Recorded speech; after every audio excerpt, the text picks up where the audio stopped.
চলুন আজ একটা দারুণ আর খুব কাজের ইংরেজি শব্দ শেখা যাক।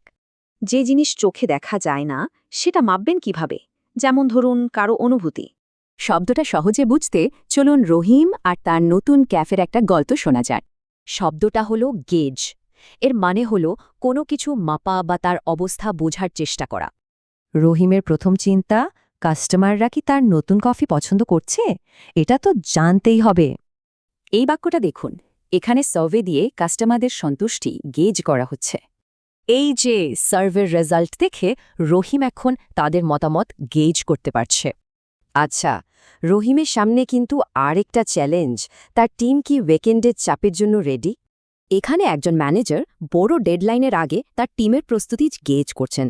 তার মানে গেজ দিয়ে কোনো দলের মুড বা কাজ করার ক্ষমতাও মূল্যায়ন করা যায়। এবার শেষ সমস্যা, একজন ইনভেস্টর এসেছেন, তিনি কি টাকা দেবেন?